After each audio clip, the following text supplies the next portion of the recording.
Welcome students. Today we will discuss some question based on a rational number, है ना। तो आज हम कुछ बात करेंगे कि रैशनल नंबर पे कुछ टाइप के क्वेश्चन होते हैं, तो किस तरह से आप उन्हें सोल्व करना है, हाउ टू सोल्व, उस बारे में हम बात करेंगे। एक सबसे पहली चीज आपको रैशनल नंबर के बारे में पहले से ही पता होगी, और नहीं पता है तो आप जान लीजिए कि if the number is in the form of P upon Q, है ना, कोई भी नंबर यदि वो फ्रैक्शन की फॉर्म में है, पी अपॉन क्यू की फॉर्म में है, where p and q are integer, जहां पे पी एंड क्यू क्या थे आपके integer, and q is not equal to zero, और जो क्यू है वो जीरो नहीं होना चाहिए। अच्छा स्टूडेंट, ये डेफिनेशन तो सभी बता देते हैं, लेकिन कोई ये क्लियर नहीं करता कि क्यू इक्वल टू जीरो क्यों नहीं होना चाहिए। तो इसी टॉपिक पे मैं छोटी सी एक बात करूंगा, क्यू इक्वल टू जीरो क्यों नहीं होना चाहिए। मतलब नंबर पी अपॉन क्यू की फॉर्म में हो, जैसे 7/8, तो ये भी एक रेशनल नंबर है, क्योंकि 7/8 ये पी अपॉन क्यू, यहाँ पर क्यू क्या है 8, तो जीरो नहीं होना चाहिए। ठीक है, तो ये बोलते हैं कि जीरो नहीं होना चाहिए। क्यों नहीं होना चाहिए मैं आपको दिखा देता हूँ। जैसे यहाँ पे लिखा हुआ है 4 डिवाइडेड बाई 2, इट मीन्स क्या है कि 4 को डिवाइड करना है 2 से, 2 2 जा 4, सिंपली डिवाइड हो गया, कट गया। लेकिन अगर लेट्स से कि यहाँ पर जीरो होता, तब क्या करते आप, 4 डिवाइडेड बाई 0, तो आप क्या लिखते हैं, 0 1 जा 0, कुछ नहीं भाई। दूसरे बच्चे ने कहा सर 1 क्यों ले रहे हो आप, यहाँ पे 2 लो ना, तो 0 2 जा 0, तब भी कुछ नहीं। तीसरे बच्चे ने बोला सर 3 लीजिए, तो 0 3 जा 0। इट मीन्स कहने का मतलब ये है कि अगर कोई भी बच्चा कुछ भी बोलता है तो वो हमेशा सही रहेगा, क्योंकि 0 1 जा भी 0 होते हैं, 0 2 जा भी 0 होते हैं। 0 इंटू समथिंग इज ऑलवेज 0, है ना। समथिंग क्या, anything, 0 multiply anything is always 0। तो कहने का मतलब ये है कि आप यहाँ पर कोई भी नंबर डिफाइन नहीं कर सकते, कोई भी नंबर डिफाइन नहीं है यहाँ पे सब इनफाइनाइट नंबर है ना, इनफाइनाइट नंबर है। तो हम ऐसी कंडीशन को बोलते हैं नॉट डिफाइन, कि मैथ्स में ऐसी चीज डिफाइन ही नहीं है।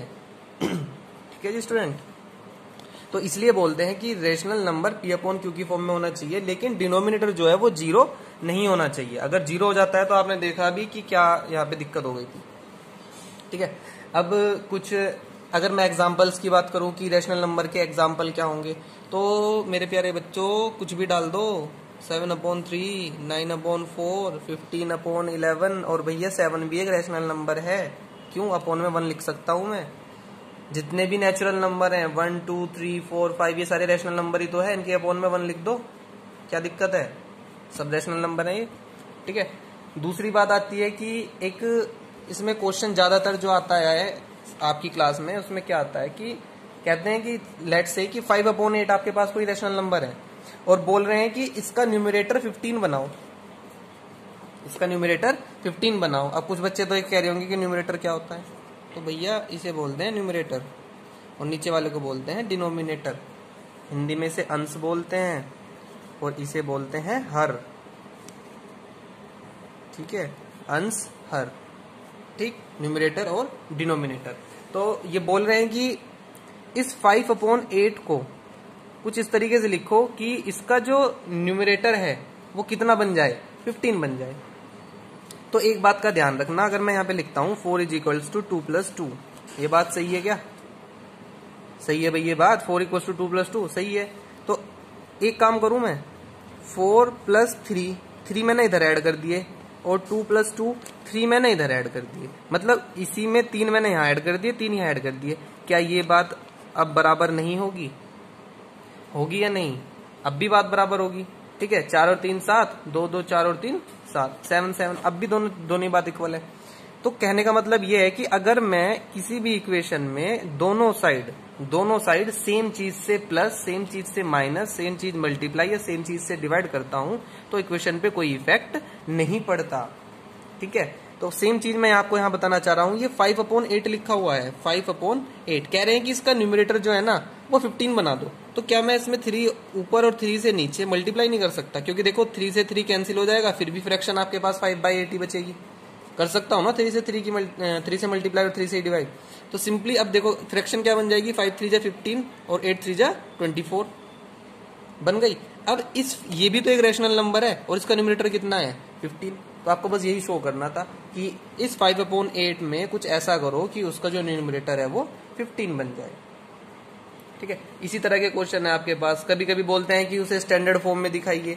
स्टैंडर्ड फॉर्म क्या होती है, सपोज आपके पास लिखा हुआ है 35 अपॉन 15 ये लिखा हुआ है।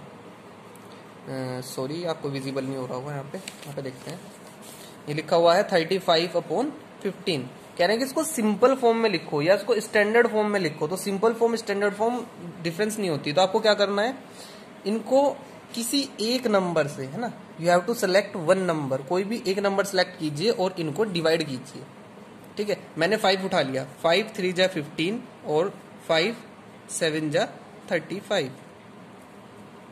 ठीक है, तो मैंने इन दोनों को 5 से काट दिया। सिंपलेस्ट फॉर्म का मतलब होता है आप उस नंबर को, उस फ्रैक्शन को तब तक कट करो जब तक कि वो कटनी बंद ना हो जाए।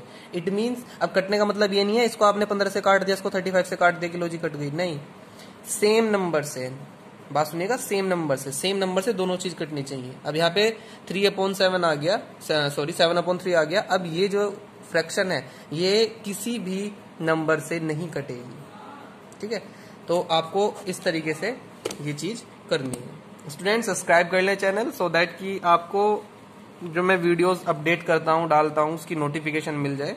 और देखा करो वीडियो को, कुछ बच्चे स्किप कर देते हैं। ठीक है, चलिए, थैंक्स।